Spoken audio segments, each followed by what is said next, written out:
Welcome to Season 2 of Go Wildly podcast.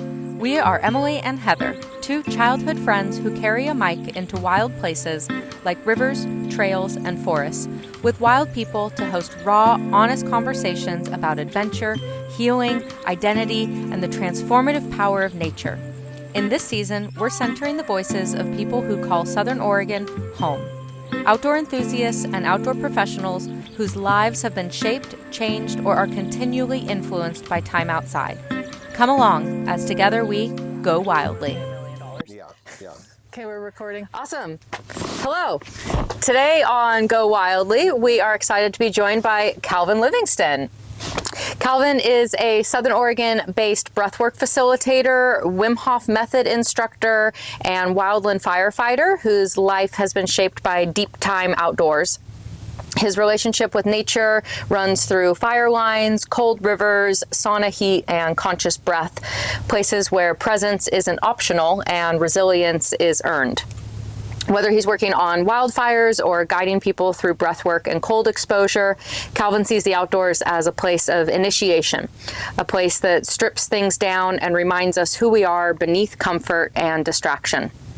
We're really excited to talk with Calvin about the outdoor experiences that shaped him, what the elements continue to teach, and how breath can be a bridge back to ourselves. We're here at Lower Table Rock in the beautiful Rogue Valley, and we're going to first do a little tour of the sauna bus that he's been building, and then we'll do a little hike partway up Table Rock and find a nice little spot to sit and chat. Yeah, we're not going to go fully up Table Rock today, y'all.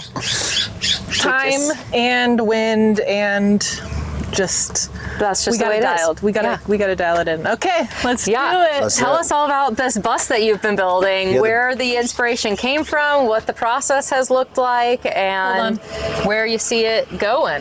Let's go in the bus. Let's go in the bus. Let's go in the bus. Let's go straight in. We got Get away loud from the diesel noise. Great sound insulation in here. Yeah, it's all rock wool insulated, vapor barrier. The inspiration for this bus came from years of traveling around the world and my experiences in sauna, cold exposure, and breath work. And it really inspired me to build something that I can take on the road and bring community together, bring people together and create community. So that's my inspiration behind this wild idea of mine. And honestly, this has been probably one of the most challenging projects I've ever taken on. But we're nearing the end. Carpentry is quite the skill. Yeah, well, and a bus that's moving. I mean, this thing, it was a full school bus. It had 13 seats in it. It was, had about 1,000,005 rivets and everything, cameras. It was fully. It hadn't ready. Been stripped prior. No, I picked it up from a school district. Wow. And so, the front of the bus, still working on it. I mean, everything's still a little bit of a work in progress. I'm going to floor this, put some bench seats in for people, and then I'm going to make a nice box up in the front of the bus and kind of wrap that with the logo. So people can kind of, have an idea. I can put some things up there. And then this is where the back 13 feet of the bus is going to be the sauna. We're going to have a door here, and then you bring yourself in. I kept 3 of the emergency windows, and they're all on swivels, which is really nice. So you can open this and get some fresh air, some rain, snow, whatever, element that we're in. And then I built some really big 30-inch wide benches here. So when you're sitting down, you can really get comfortable and cozy and find your place. Or if it's just you can lay. Or if it's you, if it's you and a couple people, there's still plenty of room to lay down, and your feet are super comfortable. You're not ever hitting the floor. For the heat, the mother of this bus is the beautiful Nipa sauna stove. I had reached out to the company.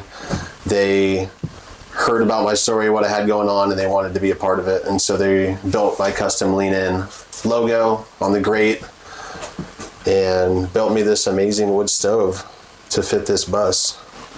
How long have you been working on this? Like, when did you start the bus purchase and stripping process? It's been about 3 months. Okay, wow. That's pretty quick for stripping a bus and I'm total impressed. transformation. Yeah, it's been a lot of blood, sweat, and tears have gone into this bus, and a lot of late night hours. What a great winter project. Yeah, totally. Well, and then balancing that between the travels, I just got out of a 7-day meditation retreat in Marco Island, Florida, and so, and then I still do forestry work on the side. So there's been a lot of balance, but any of my downtime went directly into the bus. Fun. Yeah. Love that. How like I love fulfilling. mobile things. Yeah, and to see the like production of your work, to see it come through in real time, the labor, the transformation, to know that your work is creating this really cool service and product and space to share and watch the transformation. I've been watching the process on social media over the last few months, and that's curated content, but it's been really cool to see like, wow, the progress that's been made since the last video, and the time lapses of taking the seats out and stripping the sides and undoing the rivets and totally. And there's a lot of the community, people are starting to notice it, and it's starting. I just went and met with a group in Ashland called Omnia. They're a psilocybin retreat for veterans. Cool. And they do 5-day retreats for veterans, and they want this bus to be at their retreats. So there's a lot of interest in already before this is even getting started, because my plan initially for this bus was to do some outdoor adventures where we're going to do some hiking, some cold exposure in the rivers here in Oregon, and then we come back to the bus. And then I have some areas up on the Oregon coast that I have planned as well to hike down, to kind of rappel down some cliffs and get into the ocean and some creeks and come back up and commune in the sauna. wow. So that's still going to happen, but there's also a lot of events and places that are reaching out. I love it. Yeah. I'm like, how now I'm spiraling into like, Well, I bought 3 school buses, and so I sold one to a buddy, and I have 2 left. So I got this one and then still another full-blown school bus. So depending how this goes, I may end up doing it once more. wow. Yeah, that's awesome. Either a second sauna bus or that other bus is Could be the transporting people. bus. Yeah, exactly. Yep. Wow. Yeah, because it's still got all the seats and everything. It's got this used to be a ramp right here for wheelchairs. So it would roll out, lift wheelchairs up, and then you could bring it in. So, that one could be used for transport potentially. This is rad. Yeah. I was wondering, I saw a mobile sauna for hire type of thing. Not maybe, you have a little bit more of oriented, like retreat style with it that you want to go for. But like I saw just a for hire one popped up in Bend, and I was like, what a cool idea. I was like, I love that. Like, yes, 100% yes. I love that. And I was starting to scheme myself, but that's not in my wheelhouse. But well, the need's there. I mean, and people are wanting to experience something different. And I think that's a big part of facilitating, is creating an experience.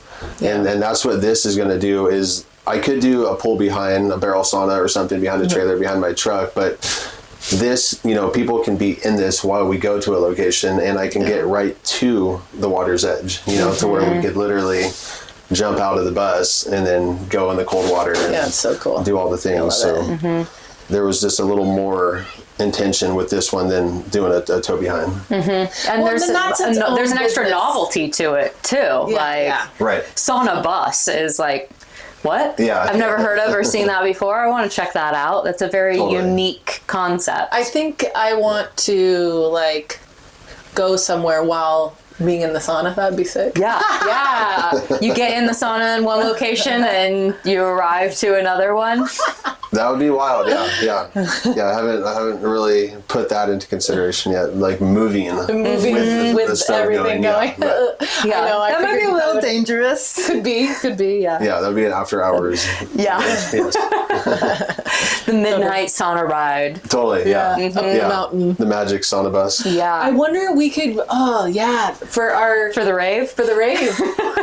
We have plans to do a morning mountaintop rave. Oh, nice. That's healthy, I mean, if somebody wants to bring their own DIY substances, but not I want a juice. I want to make juice and coffee and some sort of yummy breakfast, and it's a breakfast rave. yummy healthy adult things. dance party on a mountaintop. Static dance. Yeah, and yeah, things, yeah. Have a DJ out there and stuff. But this would be cool. Maybe to have a sauna added- bus. like the Totally. added sauna bus. So Yeah, well, like I said, that's going to be the initiation, the break-in of this, is going to be Your some party, fire dancers, some sauna, cold plunge, music, food, all the things. yeah. Big community event. Yes. Yeah. And that's what it's just going to be open to the community, and it's going to be by donation. I have a friend that owns the tap trucks, they're ambulances that are taps on them. Yeah. And so she's going to come, and we're going to do like kombucha and like healthy drinks, but maybe there might be A beer or one beer something, thing yeah. or something for whoever wants that. But for the most part, it's going to be, I don't want people drinking and coming and sweating in the sauna. Yeah, Yeah, that's not really that's conducive. dangerous. Yeah. Yeah, for sure. And that doesn't promote the health Yeah, it's not the vibe. Yeah. component Yeah. of it. Totally.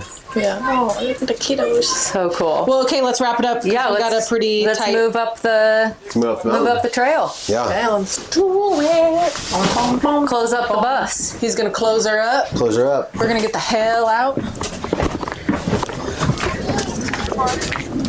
So cool. What a neat, unique concept. We definitely need him at our mountaintop raid. Yeah.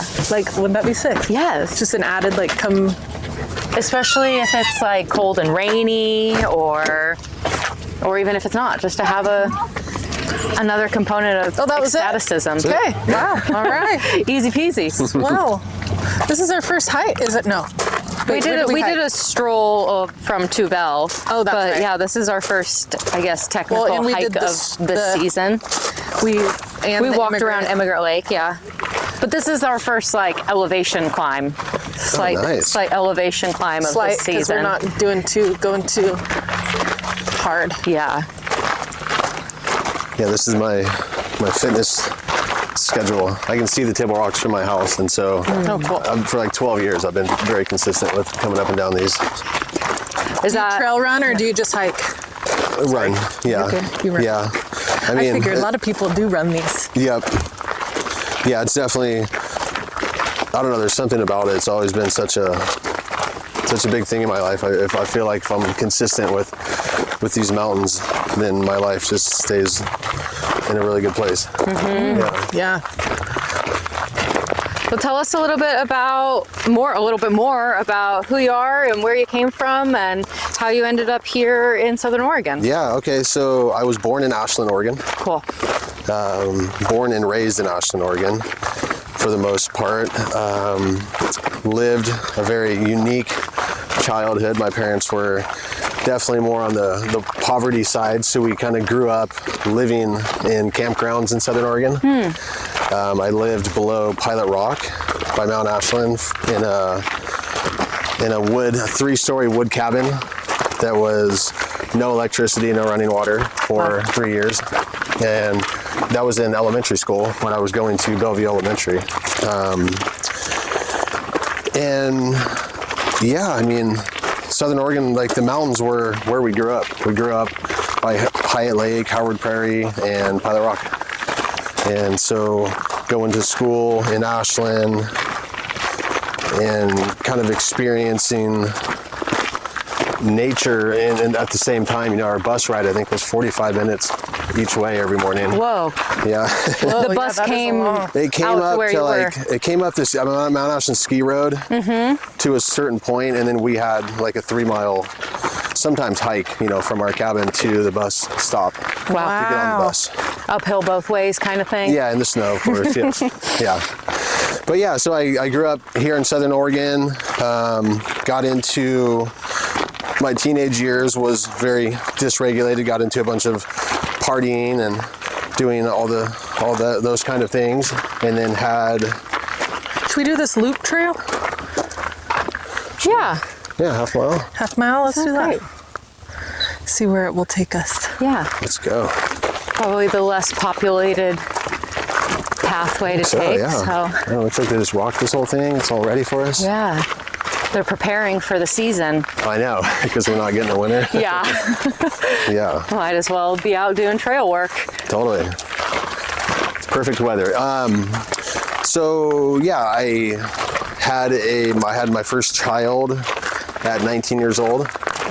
I was 18 when he was conceived, and I realized that my life in Ashland wasn't going really in any good direction. And so I moved to Maui, Hawaii for 7 years and had another child there. Did you take your first child with you? Yeah, yeah. He was 8 months old when we moved there. And then I had my second son a couple years later in Maui and kind of stayed in that area. I was just in a place in my life where I was under the influence a lot. And so I wasn't regulated. I wasn't in a healthy space. Lived there for 7 years, came back to Oregon, went through some trials and tribulations, and then ended up really breaking through and finding myself more at like 28, 29 years old.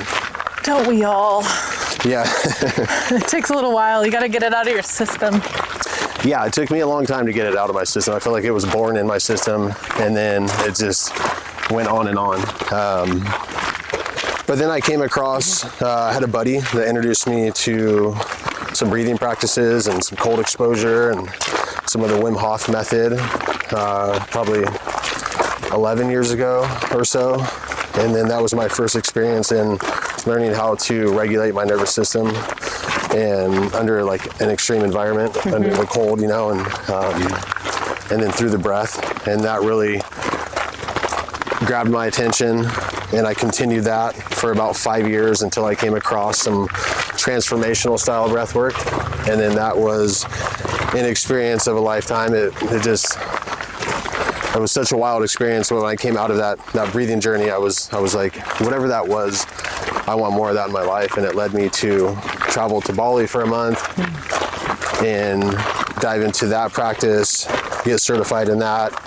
And then I came back, started facilitating a bunch of breath work. And then throughout that time, my practice has just evolved. I've got to travel all over the world with some amazing people in the trauma world. I've been following Dr. Joe Dispenza for many years. I just got back from my third event with him, where we look into the neuroscience and epigenetics behind what's happening inside the body during elevated states of consciousness and meditation. Yeah, he wrote that book, Supernatural. Yeah, Becoming Supernatural, yeah. So yeah, this whole experience has just kind of led me to a deeper understanding of myself. And then recently I've had some things come up in my life around relationship, which was a part of myself that I had never looked into up until now. And so that was has been a big opener into the evolution of me as well, and getting to see those shadows and work on that part of myself. Was that a part that you were intentionally avoiding, or like unconscious to the avoidance? I think it was unconscious because I had never seen it before. Like I'd never noticed it until a situation happened that kind of forced me to see it, and I was in a place of my life to where I could actually see it for the first time. And so it was one of those things, like once you see it, you can't unsee it. Yeah. And so I kind of and you'd be out of integrity to say, oh, I see it, but I'd go against everything. Yeah. So I've been really. We just had to talk about that kind of at the coffee shop. Yeah. In a way. See, these things keep coming up. We'll bring up a subject in our like off-camera private life, and then suddenly somehow that becomes the subject matter of the next interview that we do. I swear that's like the synchronicities, energy. right? Yeah. It's crazy how that's all connected. It is all connected. Yes. Yeah, I'm a firm believer in that. I think that's what meditation has taught me. Is I used to think that I meditated when I would sit with myself for 5 minutes, but then like during these 7-day retreats I've been going to, you meditate for over 35 hours, and you get like a really good model, but you learn to sit with yourself. And for somebody such as myself, who grew up in a very dysregulated environment for so many years, sitting with myself was like the last thing I wanted to do. And so, sitting with yourself. Yeah, exactly. You're sitting, so you got to overcome your body that's constantly complaining about things, and then and then you got to sit with yourself. You want to sit there as we're talking about sitting, or you want to go a little further? You? Yeah, we could probably even go into the field a little bit. Must be getting ready to put benches up. Yeah, that's what I was thinking. I guess they probably don't want us going off trail, but It's kind of poo-pooed upon. yeah, especially here. Well, you definitely don't want to walk through any of that. No, go we up a little avoid bit more. poison oak Yeah. like the plague, because it is the plague. Well, that's why one reason why I was like, oh, that's a nice little spot. Yeah. We're off trail. It's looking out over Little Table. Actually, this is Upper Table That's Rock. upper, yeah. Let's do it. Yeah, okay. Follow your heart. Follow That's your right. gut instincts. It all leads back to the heart. Yep. We'll set up but- our Maybe we little should- chairs. Yeah. Go with that in the background. Yes. Let's get all dialed in. Sorry to interrupt the all good. convo. We were starting to really riff.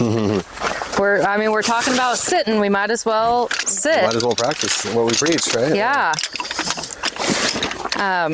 But I often will meet people who will say that they are very afraid of being alone in their head, or just being on their own, being quiet.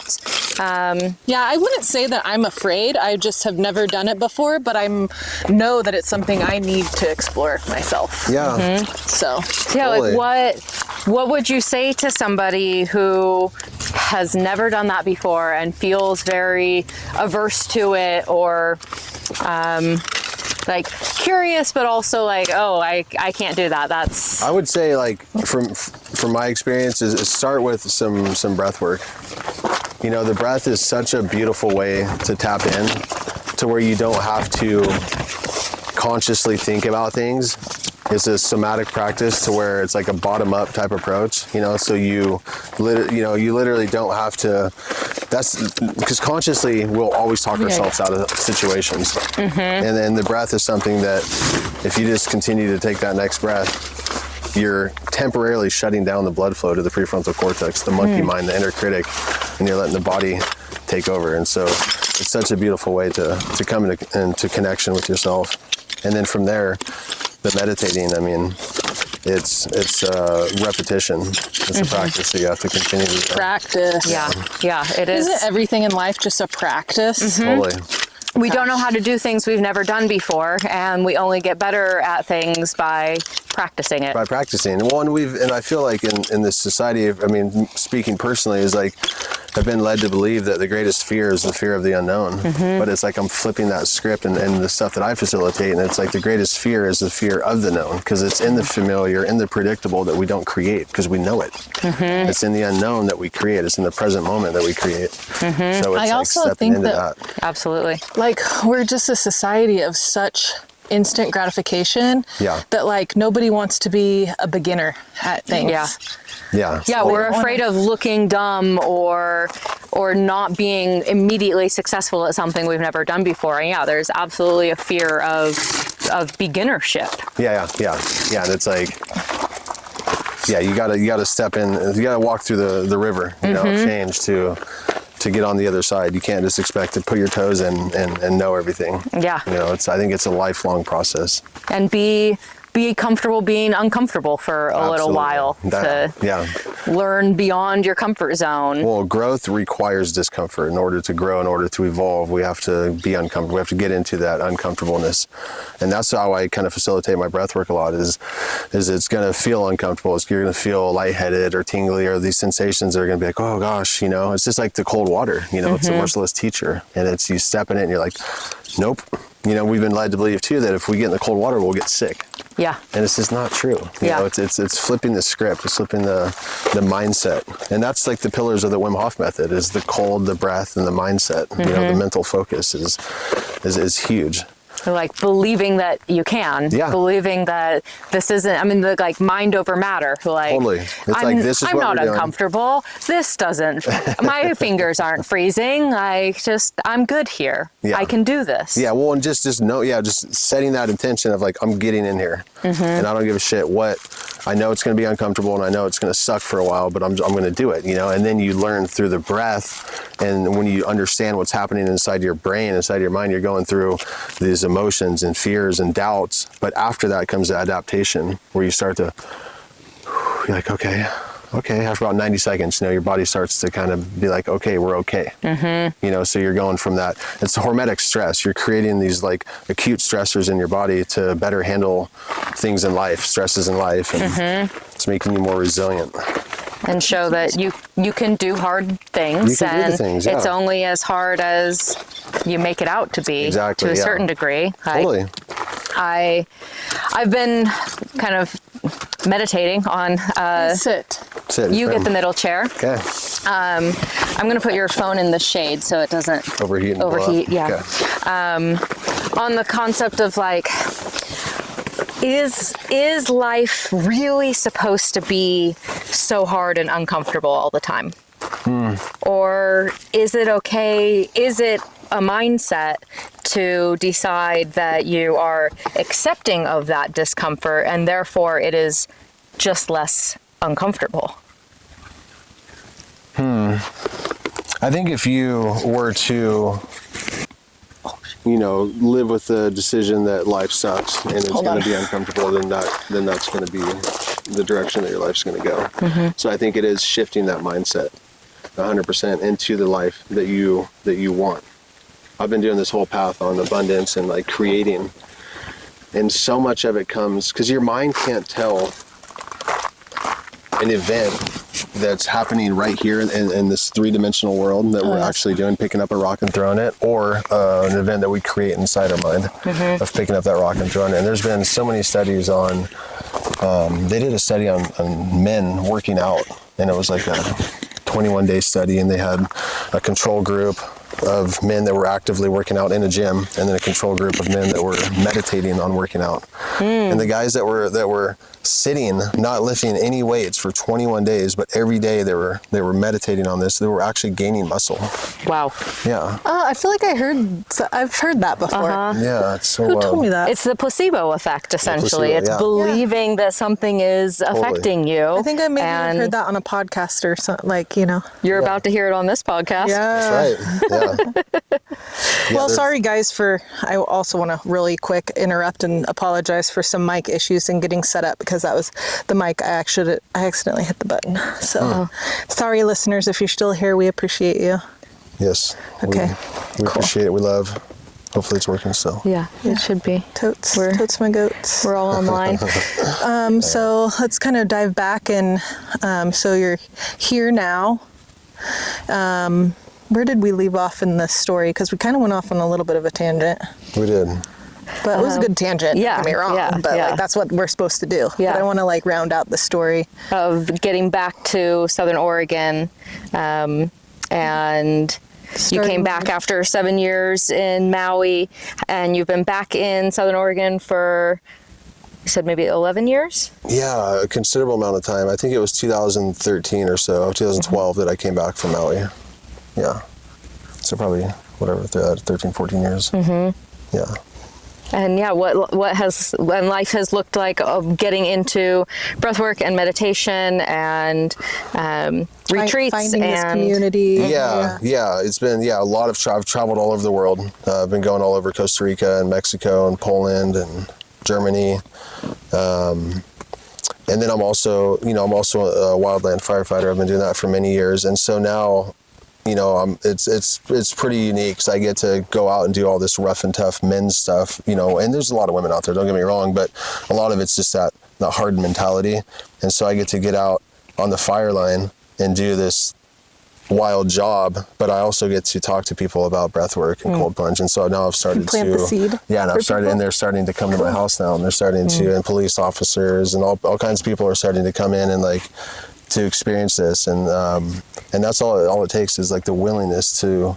Such a network. To see, yeah. It's such a network, and it's such a thing that even last year we're on a fire, we're cutting these big nasty trees, and then we come back and I'm just completely black, like charcoal. The only thing is you can see is my white eyes, and I started talking about breath work, and this guy that was running the fire, he was the incident commander of the fire. He's just I thought, I didn't know we talked about that shit out here. And then he ended up coming and started doing, some cold plunging and some breath work, and it was just blown away at it, and I think that's the thing is it's looked at as a woo-woo or maybe a little just too hippie or something, you know, in certain communities. But it's been like, it's not. It's for everybody. Yeah, well, yeah. I'm like, whether you think it is or it's not, you know, come experience it, and then it's up to you. And that's all I want to be, is like a catalyst to where it's like leading the horse to the water, and then the horse can decide if he wants to drink or not. You know, and it's just come experience it,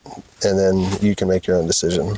And I would imagine that they can see the benefits in you, in your performance out on the fire line. Oh, totally. Whether it's your endurance, resilience, or like ability Mindset. to be in an environment that the opportunity to breathe is reduced or strained. Totally. And you're like, Or all just good. like, I feel like it would help my mindset. You know, somewhere where I can go that's like in the moment of the like kind of hard laborious chaos that's happening. I can like just like rely on my breath, and I know that I could, I don't know, just regulate from Just that. regulate, and having the awareness and knowing, you know, to like breathe through your nose as much as you can. You know, we have those hairs in our nose that are meant to filter out a lot of the particles. And, you know, on fires, it's wild. I mean, at night you turn a flashlight on and all you see is ash, you know, so you know you're breathing that in all day. rough. And you're working 16-hour shifts, and you're rotating between day shift and night shift. And so you're equally, everything in your body is just like fighting to survive. So you're in a survival state for the most part. Did you do wildland? How long have you been doing wildland firefighter? Firefighting? I first got certified in 2012, and then I took that was when I came back from Maui, and then I took a break for a while, but it's been consistently for the past 8 years. Cool. Yeah. Well, it's kind of a nice seasonal job that gives you some freedom to do the traveling and stuff. It is, yeah. I like that. Yeah, it is with having, like, I have my own company, so I have my own contracts with the Department of Forestry and the federal government too, so. Do you have people working for you? Is it just you? I subcontract people out. So my brother's part of it. He has his own company too. So we work together, you know, and then we just hire, like, I got my cousin who's another contractor. So it's like, I'm trying to avoid the employee side of things. Okay, cool. Especially in That's the a good financing. That's a good distinction to make there, that you know, do your own thing. Totally, yeah. You're not just working for Grayback. No, or something. definitely not working for Grayback. No shade on Grayback. A little bit of shade on A little bit Grayback. of shade. Oh, okay, a little bit, maybe. No, I know some great Grayback guys. Cool. Yeah. I just was curious about that. Yeah, no, it's pretty wild. I've been kind of like pulling myself back, you know, because I'm getting to the point in my life where it's this lifestyle of the breath work and the sauna and the cold exposure and the meditation and all these things. It's nothing but health and pure health and wellness, you know. And then I go to this side. And last year, I mean, I almost died. I got hit by a tree last year, and we went to the hospital, and I lost like 8 hours of my life. I don't remember any of it. Whoa. Oh, wow. And yeah, So maybe that was a little bit of a wake-up call. I mean, it's a little bit. I've been calling it in for the past few years, but and I haven't ever got injured on a fire. This was You've been calling in a near-death experience, No, or like you've been calling in stepping away a little from bit, firefighting? Yeah. Well, like staying in it in a sense, but stepping away from being so intense into it, and like and just calling more of this lifestyle that I want. You know, when I lived in Maui, that gave me the experience of living in a tropical environment. I just wasn't in a good place in my life, but I know that feeling. I did a lot of free diving, a lot of scuba diving, and so when I close my eyes and I look at my future and or what it feels like, what my future feels like, I mean, board shorts and no shoes sounds pretty good to me. Yeah. And then like the travel, I love traveling, and I love diving into the breath and the cold and the heat. And then looking at the science behind it all and the benefits and physiologically what's happening inside the body and everything. Like we are the greatest known chemists. We have the greatest known pharmacy inside of us. And they've been finding and publishing all this stuff. So it's not pseudoscience anymore. It's like, this is what's happening. You're producing these endocannabinoids, these opioids, these benzodiazepines. Like your body is literally producing this stuff during cold exposure, during breathwork practices, and during meditation.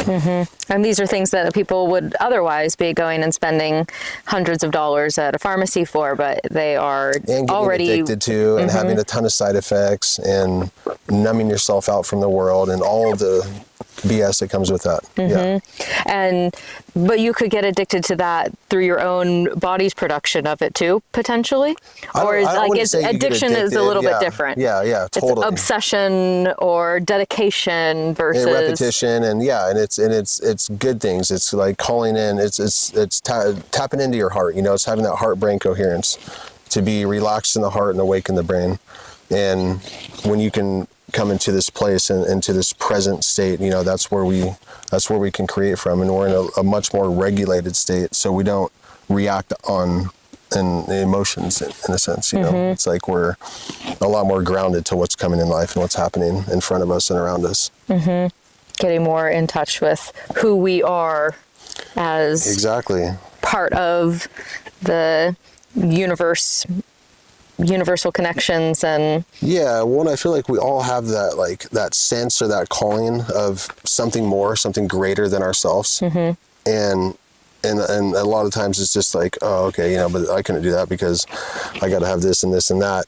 But there's always that calling there, and always that feeling of more. And I just so why are we here question. Kind of why are we here, and what else is there? And this can't be it. I mean, I look up at the stars at night and I know that this isn't it. And so, and I'm in a position in my life that has led me to explore that. And I want to continue to dive down that rabbit hole and explore that. And the more that I do that, the more that I realize that what we see and what we sense is just a fraction of what there really is. Absolutely. I think I became first aware of that our plane of existence and awareness is limited, just in observing how, like, dogs especially and other animals interact with nature, and that they can hear things that we can't hear and see things that we can't hear. That tells me that there are things in existence on this spectrum that are beyond our comprehension. It doesn't mean that they don't exist. They're just in part of the spectrum that we don't have access to. Yeah, absolutely. And I think that, it's touching closer to consciousness or to source, the more that we can turn inward. And I feel like that's the greatest part of what I've learned, is like the more that I come into connection with myself, the greater my environment is around me, and the synchronicities and the opportunities that present themselves to me in my life are at their fullest when I'm like really connected, and I'm really diving into the practice and staying consistent with it, and my health is like taking on some really beautiful roles too. Yeah, can you say more about that? Yeah, so I mean, I've definitely damaged my body in many ways, from a lot of motorcycle accidents to being young and reckless and doing silly things, and doing the fires and all that stuff. My most recent experience with my left shoulder was that it is like I've had 3 surgeries on it. I was in MMA, like martial arts, for 7 years, and did a lot of damage there. And I had 2 opinions. I got one in Medford and one drove up to Roseburg for another one. And they're saying that my shoulder is bone on bone. There's no cartilage left, and that it's like smoked, and that the only option is a complete shoulder replacement, which is where they cut your entire bicep muscle off, and then to open it up, and then they take about this much of your arm, your bone, and they cut it off, and then they put like a fake socket and a fake ball on. And then they reconnect everything, and you got to like not move for 6 weeks, because if this tears, it ruins the chance of your shoulder healing.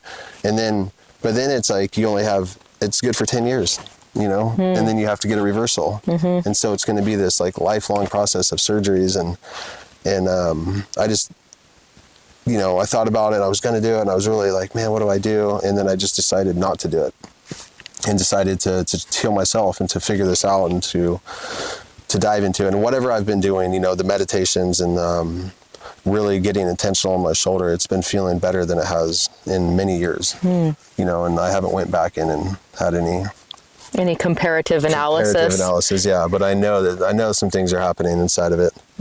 My physical routine's gotten really good, and just my overall health from the sauna and from the cold plunges and the breath work and stuff.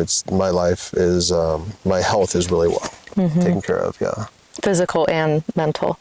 Totally. Yeah. I think, yeah, I mean, the mental one is like, that's the big part. If you start cleaning up the mental landscape, you know, then everything else will come from that. Yeah. But it all starts with those little practices in the morning and the movement and getting the body moving and breathing and feeling and connecting. That's what I do a lot up here. I mean, this mountain has been such an experience for me in my life. I've went through many breakups with women throughout the past, 12 to 15 years. And I've had, I owned a restaurant and just all kinds of things in life, just life, and like this mountain, I continue to run up it. I've spread my dad's ashes up here. And every time I come up here, I run up to the top and I'm just pouring sweat and heavy breathing. And then I stand at the edge and I close my eyes and I give gratitude to the wind and the ground and all the elements. And every time that I'm like feeling that gratitude for the wind, it comes up just like it kind of is now. And it just blows on my face. And that's like, it's just telling me that I'm connected to something greater than myself. And that there's something special happening here. So that, that translates into another part of my life of ceremony and men's work. I've been really, for the past 3 years, I've been diving into a lot of men's work. What does that look like? It's with a group called the Sacred Sons. They're a global group now, all over the world. And I first experienced them in Arizona. I went to this EMX. It was an Embody the Masculine experience in Arizona, and it was in Cochise, Arizona, in the desert under some native lands. And this is where you there's a lot of different experiences to it, but it's really tuning into yourself, tapping into the feminine side of yourself, which for me was a little more of the unknown, and then the masculine, which was very known, because that was kind of my life, is to be a masculine man.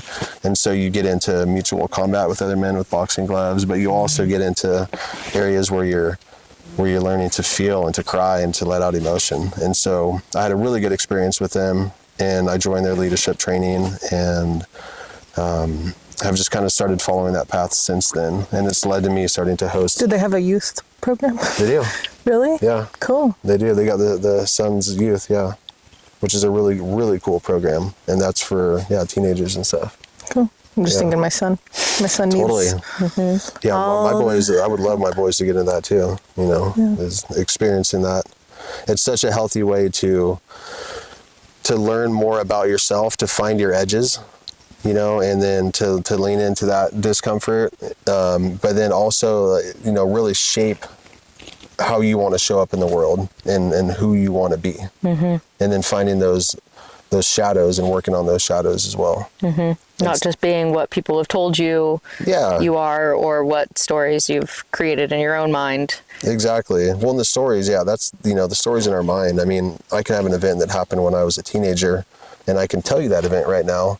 But there's probably going to be, at least 50% of that's going to be, not real, because it gets elaborated. It's been proven over time, that event isn't as bad as we thought it was. We just, So I think that's a big part, is like letting go of the story, and really just feeling into what that emotion is and working through that emotion. That's where breathwork's so powerful. It's because psychotherapy, top-down therapy, you have to consciously think about the things that happen in your life that are bothering you, whatever those traumatic events are. And breathwork is like a bottom-up somatic experience. And so you don't have to relive your past traumas. You just got to have the capacity to feel. They say the healing's in the feelings. So we bring up the emotions through as we're getting into these heavy breathing rounds. And then we let it out with a cathartic release, a scream or a yell or a shout or whatever it may be. And we release the energy from the body. Yeah, my friend Danielle said that she did a retreat up in Ashland, some breath work and cold exposure girls summit thing. And she said that, oh girl, it was like, once you breathe like that, she was like, it was so trippy. I was like tripping. I was having like the craziest, it was the craziest high, weird, not weird in a bad sense, but just, not familiar. Out of body. Yeah. Well, I was like, that's cool. It's been related a lot to like psychedelics that we're creating this within. I did a breathwork journey for a lady who was an ayahuasca facilitator for 20 years. Well, And so she has been around the plant medicine for a very long time. And when we came out of that journey, she came after class and she like grabbed me and she's like, Calvin, what was that? She's like, what did you spike the water with? And I was like, what do you mean? And she's like, I've been facilitating and you know, diving into ayahuasca, the plant medicine, for 20 years. And I've never went that deep in a journey.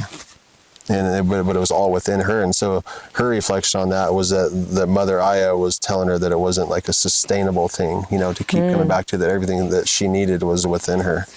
And so many people have these experiences. You know, I see it every time I facilitate a breathwork class. You know, people have these experiences where they're just like, oh my God. You know, I had a buddy of mine that I hadn't seen in a very long time come to a breathwork class. And he said that he was like, yeah, he was blown away. He just didn't know what happened. He's like calling me and what happened? He said that he, you know, could see himself. He was looking over himself, laying down on the floor in the breathwork class, breathing. And that for the first time in his life, he was able to look at himself and forgive himself. Wow. And it was pretty wild.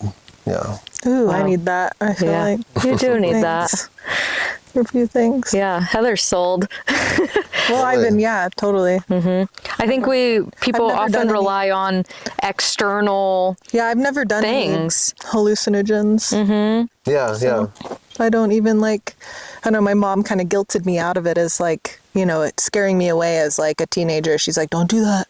Because she had some bad tripping herself, and I think, and she watched her friend have a really gnarly one time, and so she was like, don't do that, and it's like scared me, so I never tapped in, but like, I don't know, it's something that I've wanted to do. Yeah. But to experience the psychedelic, or to experience the feeling of like tapping into higher consciousness or other planes of being. Yeah, that. I don't necessarily want to do like any substance just because of my heart problem, my heart issue. I've always been really nervous about that. But like breath is like safe. You already do that every day. All the time, you know? I don't know. So that's just my little take on that. But. Yeah, totally. Yeah, it's really powerful once you experience it, you know, and when you're in an environment where you feel safe, you're laying down, so you know that if you were to pass out, you know, from breathing, like you're going to wake up on the floor and you're fine, you're okay, you're not standing up, you're not doing it water, you're not going to hit your head. Yeah, so you're like in a totally safe place, and it's not something where, you know, some psychedelics or plant medicines, it's like you take that and then you're going for the ride. No matter what the ride is, you're going for it. And breath there's no way to like, get off. Yeah, you got to wait until it wears itself out. But with the breath, it's like you got 1 foot on the gas, 1 foot on the brake. If you want to go deeper, you breathe deeper. If it gets to be too overwhelming, just slow your breathing down. Come back into your body and then jump back in. So it's definitely like a really safe experience. And there's a lot of fun things. So what I'm playing with now is I'm creating a lot of things with sound, vibration, breath, and visualization in my breathing practices. So, you know, a lot of the facilitators and the leaders that I've looked up to and went to and learned from, they often talk about the pineal gland, you know, as source, and it's like the place where the big mystical experiences can happen.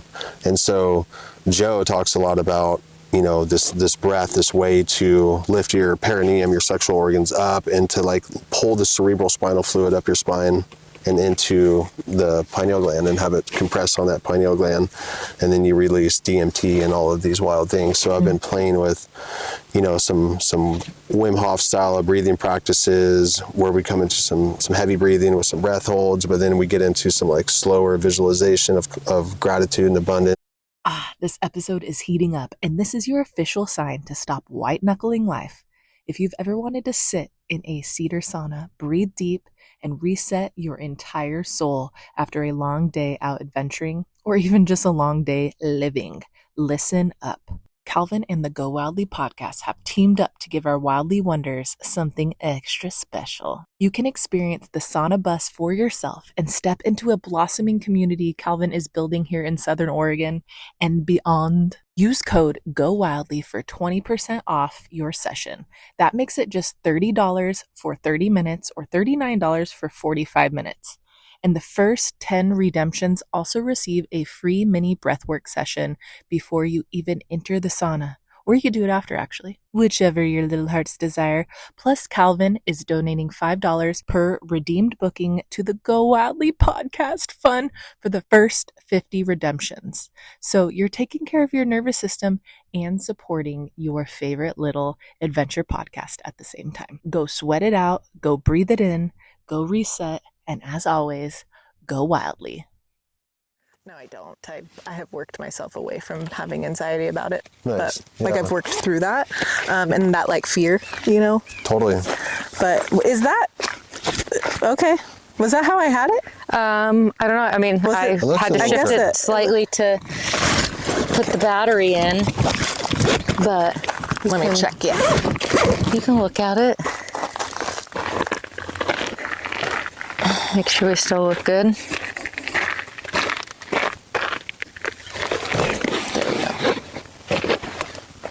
And I might have to drop.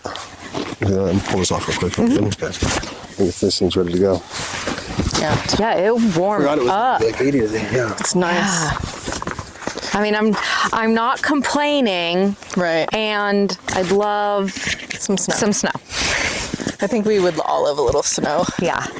I'd rather sun than fog, as much as I do love the blanket of fog for the energy that comes with that. But if it's Yeah. going to be cold, Oops. just give us some snow, please. You know, Two. there's still a little bit of hope. Yes. Oh yeah, we got Last year in late. February, we had a ton. Exactly. Yeah. But we also had a ton Rain. of snow prior to this. Yeah. So, Yeah. It's a little nerve-wracking, and also like I accept the cycle, and Yeah, it will be what it will be. And I remember having, I remember snowboarding in April one time. Wow. So that's pretty sweet. Yeah. Yeah. Yeah. like the snow lasted that long, and like still had some snowfall, maybe late mid-March. So Anything can happen. anything is possible. That's right. In a world of infinite possibilities, that possibility does exist. Although I think it's very rare this year, it's still a Yeah, it possibility. might be just a dry year. Hopefully Yeah. that. I feel like we go in like we'll have a drier year, and then Yeah, because the yeah. last two winters I felt like we got great snowfall and precipitation, but Yeah. This is the one where I think we're not getting that. Yeah. So, yeah. yeah, just Cycles. Yeah, Cycles. it'll just be what it is, and find other ways to recreate and That's prepare right. for the storms, and know that, well, we've done it before. Exactly. We yeah. have the tools. It's what you had said about like it already being within us has been a very reoccurring message for me over the last 6 months, of that everything, you're already okay. It's already inside of you. Yeah. You just have to believe it and tap into it, and you don't really need anything external. If you believe it, it will be. You're already okay. Absolutely. And that kind of touches on like autonomy and filling our own cup, you know, is like when we can fill our own cup and we have that autonomy within us, it's like no matter what happens, we know we got ourselves and we're going to be good.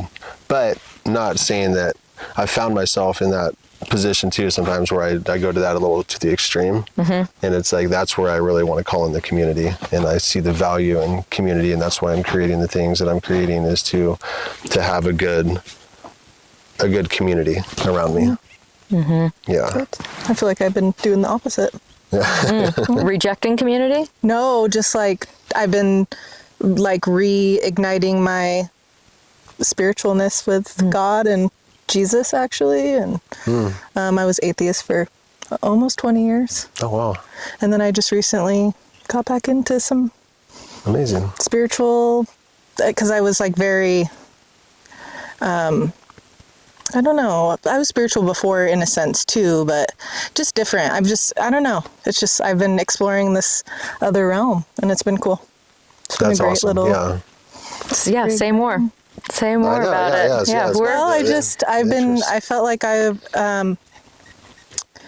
don't know, it's still something I'm trying to search for the words for, just because I identified with like agnostic atheism for a really long time, or just like spiritualness in like a, you know, everything. And not that I mean, I still have a lot of that, but it's yeah, I don't know. I just, I felt like I was being called. Like I kept praying to my grandma, and then my grandma literally came over me one day and was like, oh, why are you praying to me? Like, God is there. You can pray to him too. And then it just kind of awakened my, like, because I grew up in a Christian, like going to church, and not on Sundays, more youth group style. And yeah, so I was just kind of re-exploring that. But I feel like I needed that. I don't know. And it's been very powerful, and it's been very fulfilling, and I don't know, something that I was lacking. And I feel like my life has gotten like infinitely better to give my worries away. Like when I pray about it, I'm just like, I take everything and I stuff it in this little box, like my worries, my anxiety, my just fear. I put it all in this box, and I just like, while I pray, I just like give it to God, and he takes care of it, and I don't hold on to it anymore. I'm not holding that box anymore. So I guess I needed some sort of something, and I've decided to, I don't know, it's just like, I don't even know how to explain it. 'Cause like I said, for somebody that like was just so like agnostic for so long, and very much like atheist, it's hard for me to even like be like, oh, I'm like reading the Bible now, and oh my gosh, the teachings is just like wonderful. Like, do I think that a lot of stuff in there is like really old and it's like dated in that, like, because it was written a really long time ago, but like these core teachings are just really like really great. And if more people lived, however, like people, I know for like people can do that without having like the book, but like it's wonderful. It's great. It's still following some kind of teaching that connects you to a greater source. That's what it is. Yeah, it's really that connection to ourselves, and then the connection to source. Yeah. And I think that's the beauty of this life, is the choice to know that we don't have to be one way. And that's evolution in chapters of life, right? It's like we switch. Yeah, I just had a moment too where a friend of mine, I have to touch on this because I thought it was like terrible, but she moved in with her boyfriend. She's younger, and I guess they're really involved with the church, and the church that I actually go to too. And somebody like, they're like, yeah, we're not going to be going too much anymore to that church. They like split their time between two places because somebody made a comment and like disliked the fact that it was a sin to live with your boyfriend. And I'm just like, dude, isn't that what we're all going here for? It's like, we're fucking sinners. Yeah. Nobody's like, perfect. I'm like, come on. Totally. I just wanted to be like, who was that? Like, hello. Yeah, the and judgments. That's the thing. Like, it's just like, that's what I can't get behind is like, oh, all of a sudden you have to like live this certain way. And it's like, but that contradicts the teaching, like, and the whole premise of Jesus died on the cross for our sins, because he knows that we're like, God knew that we're like, we're sinners, like we make mistakes, we make intentional mistakes, we make actual accidents, we are just totally a problem species.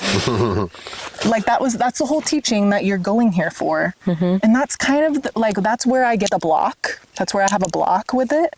Totally. With like church and religion, is like, there is that some people are going for the wrong reasons, or just like lay so much judgment, and like, I don't know, they get so virtuous. Totally, the high horse, yeah. And I'm just like, dude, versus acceptance and forgiveness. We're going to strive to be real awesome, kind, amazing people, and like live in the confines of like making good choices and positivity and stuff. But like, shit happens.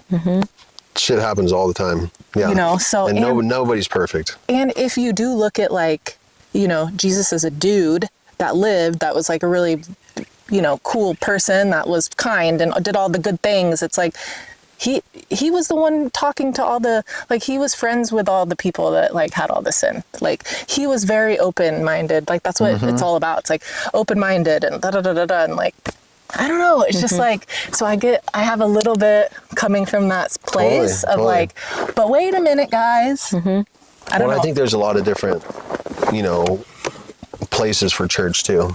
You know, like there's like this to me could be a church. Oh, totally. You know, Yeah, and you can read the Bible or whatever it is that you do to get closer to source. But I definitely see that side of it too, with stepping in the doors of a church where it's like there is that judgment that as much as they say come as you are, it's like with this exception. Yeah. And I'm just like, Come as you are, but be ready to change. Yeah. Yeah. Come as you are, but don't do this and that. Yeah.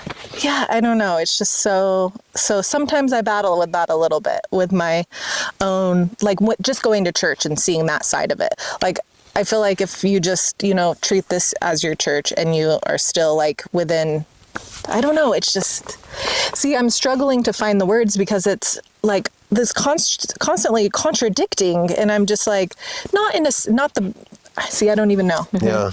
I think it's great that you're exploring Like that and that you dove Yeah. into something that you have a history and a familiarity with, but from a new life perspective and in a new place in your life, and saying what is here and what can I get out of this? And it's all up to you to decide, I'm going to take this and I'm going to leave what doesn't work, what doesn't resonate with me. Totally. And you don't have to stay at that one church forever. You can try different churches. I'm also going to try to, lead by example my kids. You know, it's like I grew up under that framework and I felt like it taught me, you know, morality and, you know, living as a good person in ways and stuff. And so I want them to know right and wrong and like just like good human skills. And I know they can get that via other and just like me being a good person. But I want to show them and like show them community within it. And like, I don't know. The good parts of it and the good sides of it. And there's so much mixture in all of that. I had really good experiences with all like my youth groups and going to like the church camps and stuff. Like it was like core memories. Yeah, those are memories that they'll last a lifetime. Yeah, and it was all under like a good blanket. You know, it's like we were doing good shit. I don't know. It's like I don't know. Yeah, letting kids be kids while they have the opportunity to stay kids. You know, and have those memories and experiences. No, I don't know if I necessarily want that on the pod though. Well, we try to stay pretty neutral. With like speaking about things like that. Just like religion, that's your politics experience, and I don't know. it's authentic to you, and you're navigating it and learning it, and just learning. It'll probably come up in a future episode again, and we'll get to look back on the growth and like creations that you found in it, and maybe in a future episode you'll be able to articulate your feelings behind it even more, and we'll be able to see that, and I think that's a really cool I know is my measuring little point. box theory. It's like I've just been putting things in the box and shipping it out. Yeah, I think that's a really beautiful way because that ties back to a lot of the teachings that I've had with trauma. And I've, like I said, I've went and spent a lot of time with a guy named Peter Levine, who's a doctor on trauma healing and stuff. And, they look at trauma as like a sympathetic shock to the nervous system. So it's like a lightning strike inside our nervous system where it's like, and we take that shock and we hold it in our bodies. And when we continue to hold that in our bodies, it turns into disease. It turns into like all these different kinds of, all this shit, all this cancer and autoimmune and like just all these things, so he kind of wrote a book and his theory was like based on animals, and it was if you were to take like a lion chasing a gazelle and it comes like this close to death and has that near-death experience, maybe even gets like struck but escapes away, the first thing the animal does is it shakes and tremors and knocks that trauma off and goes back to grazing like nothing happened. And what we don't know how to let it go though. Because they can't stop living. No, they just shake it off, and that's what animals do. They know how to let it go, and then they go back like as if nothing happened, and we hold on to it, and so that's where, like with the breath work, is those releases that we have is we're releasing that energy and we're creating space in our bodies for new things to come into our lives. I'm down. And that somatic movement, like we talked about on last week, we interviewed a guy named Jesse Newell, and he's a martial arts coach. And we were talking about the somatic practice of moving trauma and anger through your body, that like journaling and therapy can only do so much, but actually having a physical practice that moves all of that out intentionally is part of holistic healing and wellness to shake off that Totally. trauma and that experience. Yeah. Otherwise, it's going to be held.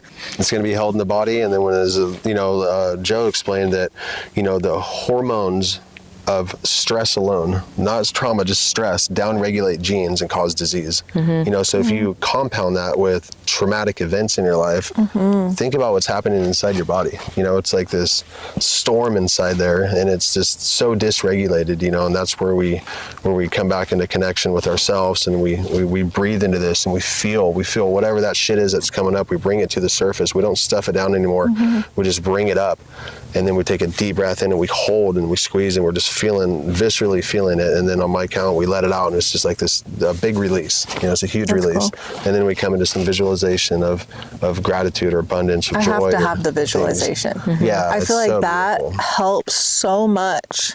Yeah. Yeah. It reframes. It's reprogramming. Yeah. Because you can literally feel, it's like, you close your eyes and you're kind of more in a theta state at this point, so you're really receptive to information. And it's like, think back of a time in your life. It could be a childhood memory, or it could be right here, right now, to where you felt the most free, or you felt gratitude, or you felt love. And so you feel that feeling as if it's there. What are the colors? What's the taste? What's the smell? What is it like? What does it feel like? Yeah. And then we bring that in, and then we take a slow, deep breath in, and we hold that in our bodies. I did this guided meditation off of YouTube one time for like self-love, and I wish I could find it, but because I would do it more.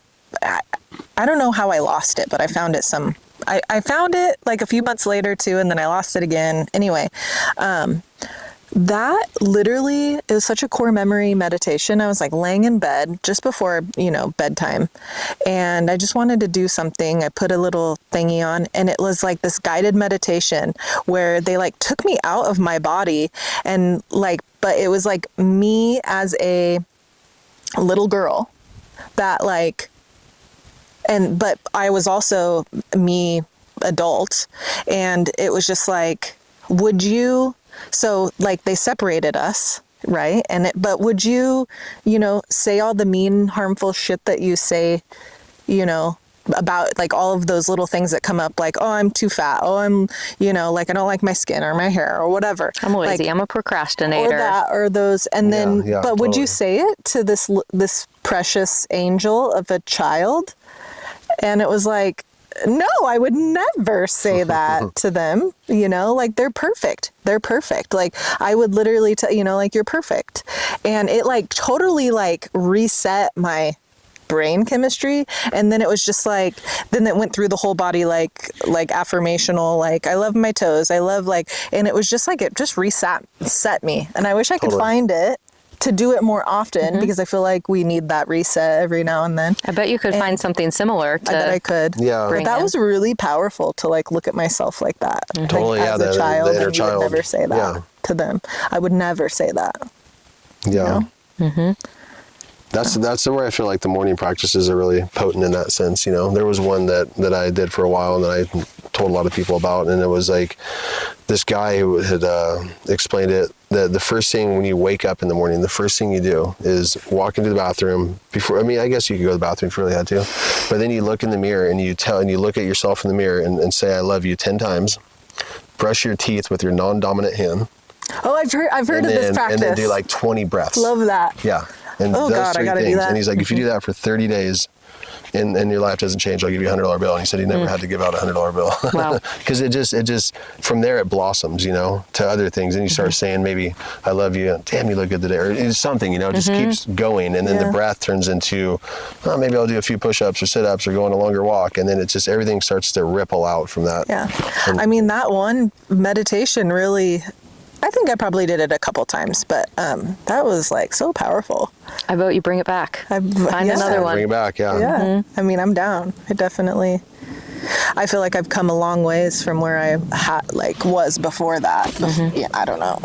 Well, I think, I've been able to get off Cringe Mountain. Don't care what people think anymore. Why would I care? This body, I'm the fittest, beautifulest I'll ever be. A minute from now, I'm gonna be that much more old. And that much more beautiful and fit. Yeah. Well, but it's enjoying like here right now. Yeah, I like that. Yeah, I think that's a great place to be, because a lot of times too, you know, I've noticed within myself is like, if we're always looking forward to something, then we're not enjoying this moment now. And I think about that. It's like last year I ran that hill at, you know, 17 minutes. Damn, that was a good speed. And it's like, could I still do that now? You know, and did I appreciate that enough then? You know, Right, so it's really appreciating these moments now. You know, like being here now in this moment, appreciating it. And I think that's powerful to me. The classic of like, tomorrow or yesterday's already happened, tomorrow's not guaranteed. All you 100%. have is here now in this moment. So if we plan all this shit out for 10 years, you know, our 10-year goal or 5-year goal, It's nice. It's aspirational. But it's kind of limiting this, Yeah. you know? It's like, if that doesn't happen, then you know, you're going to be in lock till then, you know? Or like, if that doesn't happen, it's going to throw you off course. You think you're a failure? Yeah. And maybe maybe it's more of a male thing, but like my planning is very limited. Like, I don't like to plan. I like to aspire to the feeling. How do I want to feel in 1, 5, 10 years? And it's like what I'm doing today, getting me a little closer to, I always say, like, I know the direction that I want to go, but I don't know the exact path of how I'm going to get there, and I don't need to. You know, it's just like that direction. I know that I want to go north, or I want to go east. You know, I want to go this way because it's bringing me closer to what feels good.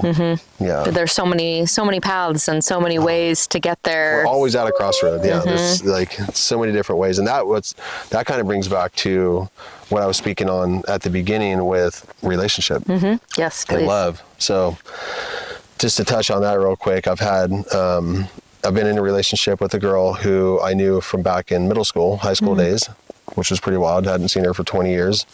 And she's like what levels above me on the relationship side of things, like just the knowledge and the wisdom that she has about it all. And so she always said that being in a relationship is the greatest mirror. And I was, what does that mean? You know, like I never understood it until I started like messing up, you know, like I messed up this relationship in ways of infidelity and things that were just not, you don't do in a relationship. And she was able to call me out on that in a way that was like something I've never felt and never seen too. And it happened to be at a time where I was going into a very deep meditation retreat. So I had to sit with that feeling for many, many hours. And I got to see, for the first time in my life, I got to see my attachment styles and the patterns since I was a teenager. I got to see like, holy shit, this keeps reoccurring. Like this situation in relationship, and all the trauma work I'd done, all the stuff I had done was like on different areas of my life, but it wasn't on relationship. And this woman was strong enough to say, you know, what she felt in it, but also that I want to walk through the fire with you through this, you know? And so that was a very profound moment for me and made me really understand what love is, but also seeing the parts of myself that are flawed and that maybe haven't been touched on from a long time ago. And so now it's given me the opportunity to face that, no matter, not to keep the relationship, but to you know, work on this area of my life for myself, so that in relationship I can show up as the man that I want to be, with integrity and honesty and dedication and love and all the good things. Are you still with that woman? I am. Wonderful. Yeah. Cool. Yeah. And I feel like that encouragement from her, she knows that she's going to get great benefits from that in sharing relationship with you, but also if there comes a time that relationship ends, she can release you back into the world as a better version of yourself and more prepared for whatever may come next. Totally. Yeah. Yeah. And that's a great gift. It is. Yeah. And it's so much easier, especially in the society these days, to walk away from a relationship, you know, because it's like, I mean, there's a million fish in the sea, and it's just like, well, why do we need to deal with that shit? You know, and we can just, you know, you just move on. But to actually have the capacity and regulated enough nervous system to be like, okay, I want to do this. I want to work through this. I'm willing to change I feel like for it's the better. A lot of like ego work. Totally. Because like I have had to put my ego aside when it comes to co-parenting. Oh my gosh. Like if I have any bit of ego, which I do, but I try to keep it at bay when I'm co-parenting because it just gets fucked. If I want to assert any ego into any situation, it's like I always get met with fire, and I'm like, okay, well I need to like let that go. Like why would I like Give it up to God. right? Like whatever. It's just yeah, I don't know. It's a lot of like ego work for me. Totally, yeah. There's a lot of ego in it, and there's a lot of humility, and I mean, it ties to a lot of things, you know, I think that trickle down. But I think that's what it comes down to is being able, for me personally, it's like being man enough to sit in that discomfort. And, you know, in this stage of my life, I'm at that stage. Cool. Where I want to sit in the fire, and I want to sit in the discomfort, and I want to face it, and I want to feel it, and I want to work through it and get beyond it. Do you think something maybe in childhood like stemmed into like 100%. how you? Yeah, it always is. 100%. But now you're an adult, and We get to work you on it. can We're aware. change that pattern and change that programming to say, I'm not going to keep behaving based on these things that happened to me as a child. I'm an adult and I can take control and autonomy over this and be who I want to be. No more living in the program and living with, I mean, it's everything that I facilitate and it's everything that I teach, and yet there were still parts of me that were still acting out, you know? And so it was like, to be able to see that and to be, okay, I got the tools, you know, let's work on this, let's do this. And with the understanding that we don't have to do this together, you know, like you got your stuff to work on now, and I have to work on this, but to be able to do it together is just. What does she do? She does a few different things.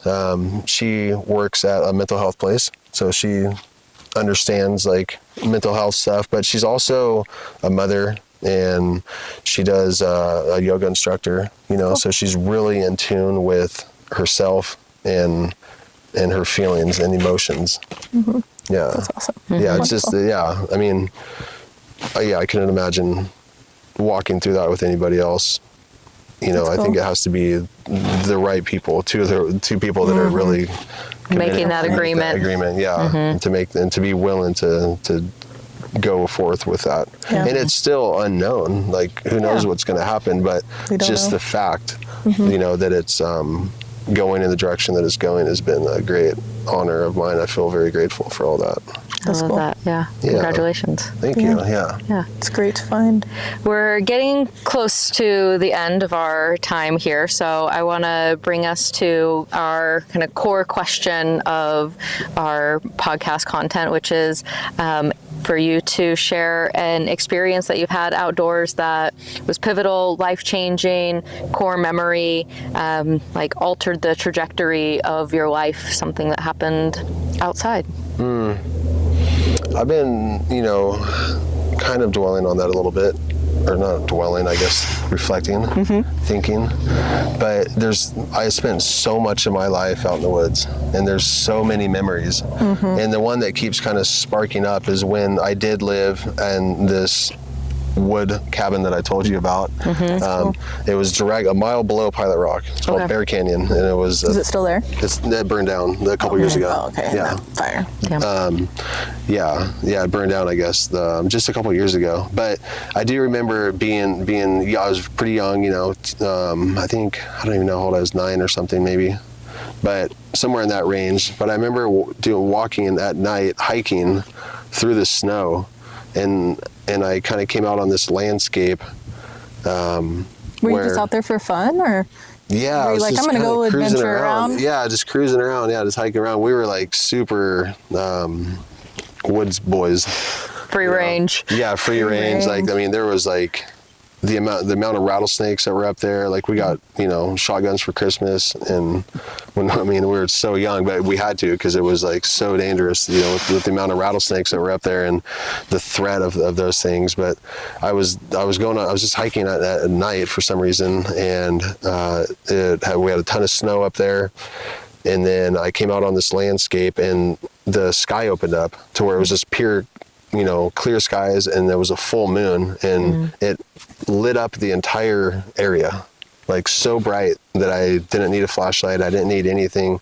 And then I looked up and just seen the stars, and that was just a pivotal moment of like nature and something greater, something more. And when I look back at those things, it's like, it's always been within me, you know. And that's what I tell people is when they have big moments and breathing classes or the cold exposure or the sauna sessions, and we let go of a lot of shit and we have these experiences, it's like, it all comes back to ourselves, you know. And they say the only way out is in, you know, and it's that when I look back, I see these experiences that it's like that felt sense, you know, between thought and action, where we had that inner feeling of like, whoa, there's something more.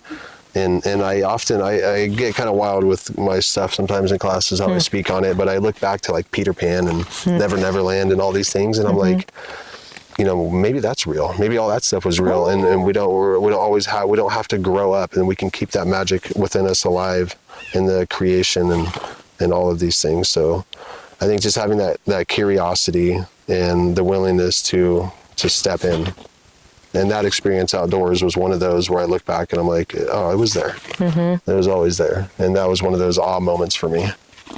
You can grow in, not grow up. Exactly. Yeah. And I can still look up at the stars at night. You were about and 9. have that feeling. Okay. My son's 9. I'm like, okay, he's having big like awareness in the universe. He needs that so bad right now. Totally. Yeah. He needs to come over and do some sauna sessions and cold plunging. And he would freaking love it. Yeah. Oh my God. The guy, he's always begging me to get in the sauna. When I had the cold plunge set up, he was in the cold plunge. Yeah. It's like, he's all about it. Yeah. Some kids. So my girlfriend's son, he reacts really well to the cold as well. Like I'll be like, hey, you want to go jump in the reservoir? And it's like, it's cold, you know? He's like, yeah, sure. And I'm just like, sweet. Kids have a different tolerance to cold than adults do, whether because they haven't been like conditioned to believe that it's cold and painful, or they just have, their blood doesn't have to travel as far, so they stay warmer and more insulated. He's also so ADHD though. Cruz needs a lot of ability to, he needs a lot of access to expression. Well, that's the beautiful part about the cold, you know, is like, especially with kids with ADHD, you know, that are kind of hyperactive and stuff. It's like you sit in that and that's the only thing you're thinking about. But then he'll jump out and be like, like a little tornado, like a little that dopamine wildly release, coyote. Totally. He totally is. But yeah, he loves it. He'll only be like, he was with me at that sauna session up at the Green Springs. Oh, cool. And he was only in there for a minute. He's like, oh my God, it's so hot. And he kept wanting to put the water, and then he fucking spilled the water all over the place. And I'm just like, Cruz. But no, he's a good boy overall. He really is. I'm just finding that he just needs so much outlet. He just needs such an outlet. I'm still just like, he needs many outlets. Yeah. And I'm still refining how I parent him. I don't think I've quite figured it out. And will I ever? I don't know. You know, it's like, it maybe always be evolving, but like, I'm just open-minded to like, maybe this, maybe that. Ooh, maybe I need to do this. And so, yeah. I mean, we can never be fully healed. We can never be fully, I don't know. But I also am like, shit, stuff is, I hope I'm not just trying to find like a cure for him too, because doesn't necessarily need to be cured. He just needs to be guided. But sometimes I feel like he doesn't listen to me. Well, that's all kids, right? But like intrinsically, like I'm just like, he is trying to like freaking battle me, and that's going to end not good later on. And I don't want him to feel like that. Like, what can I do now that's going to like keep him, like, I guess my biggest fear, which is a fear that I should put in the box and send off. But like my biggest fear is like, I'm going to lose him to drugs and alcohol, or like just some sort of something of those type of things. And I don't want that to happen. So like, what can I do now that's going to help build him up mentally to where he's not of that? Totally. That's where some of the youth men's groups would be really powerful. There's the Mankind Project, and then there's the Sacred Sons, and within those organizations, I know of one guy in Alaska that does a rite of passage for youth. you know, when they're teenagers, and it's such a potent, you know, they go out into the bush, into the wilderness of Alaska, and they go on this week-long expedition. That's my hope. Like, you're always like, okay, what are you working towards? Or just, that's always been like, okay, what do you want to feel like when you get to that place? And like, okay, I'm like, I just got my real estate license and I'm just making this money. And it's just like, well, what's my goals with, it's like, I want to be able to afford things like that for my kids. Totally. I just want to be able to be like, oh, you want to go to Alaska and do some sort of a wilderness? Like, you need that. I'm going to go ahead and just ship you.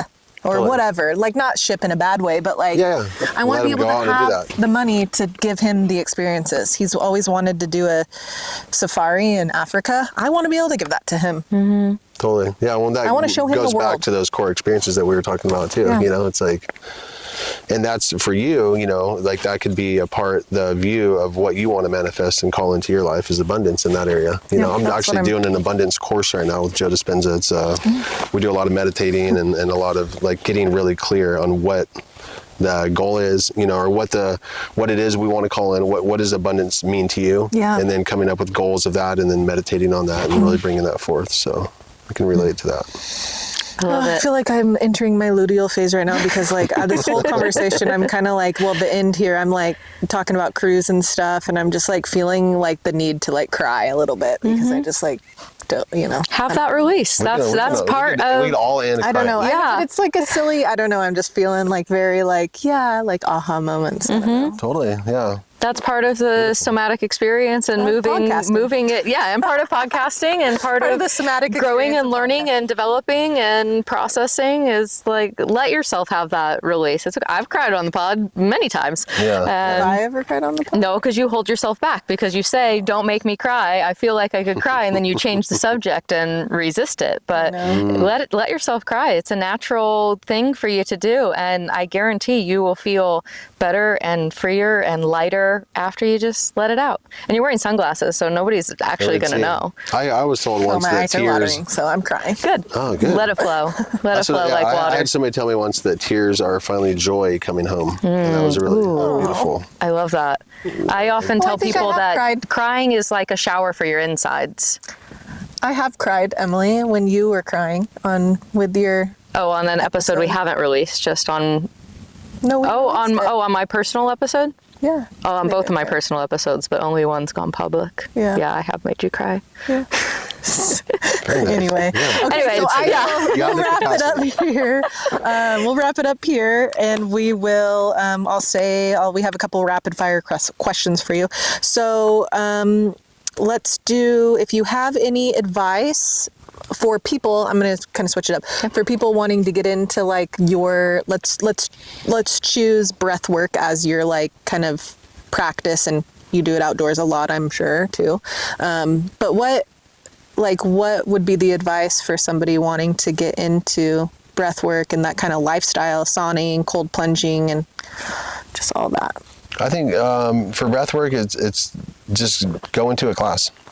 You know, I mean, sign up for a class. Sign up for a class. Like, it's that simple, and we can consciously make it as hard as we want to make it. You know, am I breathing right? I don't know do I have to be a professional? Like, what can I do? And it's like all these questions. It's really not. It's really simple. It's very simple. Breathing, we do it every day, all day. It is. Yeah. It is. This is a little more intentional breathing. You know, conscious breathing. But it really is to sign up. You know, and find a good facilitator. You're going to be supported, and you're going to be guided through it. That's what we hear a lot. The trend is like, find a mentor, find a guide, like hop on a guided trip first, or hop on something first, and kind of start your journey that way. It's always a good little gateway. And then if you could give yourself if you could give your younger self some advice, what advice would you give your younger self? Ooh, that's a good one. Let me think about this for a second. If I give myself, younger self, some advice, it would be to tap in and follow my own intuition. It would be to not take on so much responsibility. And it would be, I think the last piece of advice would be to love myself. Yeah, it comes down to that always. Yeah. Some I think everything comes back to the heart. Yeah. Like the love is the glue, and it is the answer. Yeah, totally. And then when you're body leaves this plane of existence, how would you like to be remembered? I want to be remembered as someone who was dedicated to change, to making change in a positive way in this life. Cool. Yeah. Wonderful. And then what is your like favorite piece of gear, or like something that you're just like outdoor gear, maybe facilitates your practices, but like what's a piece of thing that you are always using or advocating for? As far as like nature stuff? Yeah. Oh yeah, outdoor gear or equipment. Outdoor centered. Yeah. So these shoes have been these are my running shoes for Table Rock and for all my adventures. I would say that I have like sharp heels, if that makes sense. So like I You're a rip heel through striker? the heels. Yeah. Like all my boots, my fire boots, all my boots, I rip through the heels really fast. And these are starting to delaminate a little bit, but these have been amazing. What are they? And these are the Topo. I don't even know what. Topo Mountain Racer. Yeah, Mountain Racer. It's a Mountain Racer 3. But these are at REI, and they're just amazing shoes. And then I have this like wool poncho that is a big part, for warming back up. And I actually have a poncho that I would consider to be one of my most beloved outdoor pieces of equipment too. Totally, Which I yeah. never bring, which I should start. Yeah. That goes on all my camping trips. And well, it stuff, wicks away water like nothing else. It warms you up super quick, and it's super comfortable, and it's pretty stylish. So. Shit. Hell yeah. Amazing. And if people want to learn more about you, get involved in a workshop, or just An spend event. some time with you, Yeah. where can they find you if you want to be found? So Lean In Breathwork on Instagram, or you can type in www.calvinlivingston.com, and that'll pop up my website. And I'm doing a bunch of updates on there with the sauna bus, as well as Instagram. Yeah, but that's where I'm posting all my events and what's going on in my life. Awesome. Yeah. Thank you so much, Calvin, for randomly sending me a friend request on Facebook several months ago. Yep. And I seen your podcast, and I was like, I want to like follow these women, and be and just look into this. I didn't know where it was going to lead, but I knew that I really felt called to it. So. awesome. Well, Thank you that's for awesome. Love for that. hearing that call and following through with it. And I'm so grateful that we got to connect and continue to follow each other on this little journey of life. And I'm excited to see where you go now that we're connected and involved. And Totally. grateful I'm for excited this to time with you. to attend a community gathering I of look forward yours. to it. Yes. Yeah, that's what I love. Like, the friends. Yeah. Exactly. And then yeah. maybe in a situation where we can all you can get to know us a little bit more too. Absolutely, Because that's yeah. the one thing about the pod is like for strangers such as yourselves, like usually Emily or I have a connection to that person, so they kind of know us, yeah. And that's the only hard part. It's like we don't want to sit here and be like, because our followers get to know us and we're repeating the same thing to our new people, but Totally. like getting to know each other in a Absolutely. different community. And different environment and stuff. Yeah. Well, I hope that you ladies will make it to the reveal of the sauna. Yeah. Let us know when it is. We'll put it on our calendar. Yeah, we'll make For a point sure. to be there. Yeah. That and would I'll be do a great honor. Yeah, I'll do a little postie too. Cool. Yeah. It's gonna be fun. There's gonna be a lot of cool people that Omnia group in Ashland's gonna bring. They want to come with some facilitators, and it's gonna be a community event for sure. That's awesome. And I'm gonna spin fire. I love spinning fire. Cool. that'd be Oh, yeah. fun. I used to do that. Yeah. Yeah, I used to have some fire play, but then I got into hula hooping. Oh, So I nice. like hula hooping more. Well, I did, and I haven't. I actually went on my hula hoop website, and I was going to order some hula hoops because I'm like, I need to get back in like back a in the creative hooping. flow like that. Totally. I was really tapped in back then, but I love it. I've been trudging away at career. That's another thing. We can't ever let go of the play, right? Yeah. Right. The antidote to depression is play. 100%. Yeah, So for sure. keep playing. Thank you, everybody, for being here, listening. Follow along, follow, share with your friends. Stay tuned, and we'll see you next time. Deep squat. I'm Emily. She's Heather, and together we're Go Wildly. Is that going to be a new outro? I think so. I like doing that. It's a nice way to wrap it up. That's a wrap on this episode of Go Wildly. From the bottom of our backpacks, thank you for listening. We know you enjoyed the show, so tap follow, tell a friend or two, and leave a quick review if you can. It makes a real difference. Your support allows Go Wildly to reach new listeners and bring more outdoor stories to the mic. Until next time, go wildly and go outside.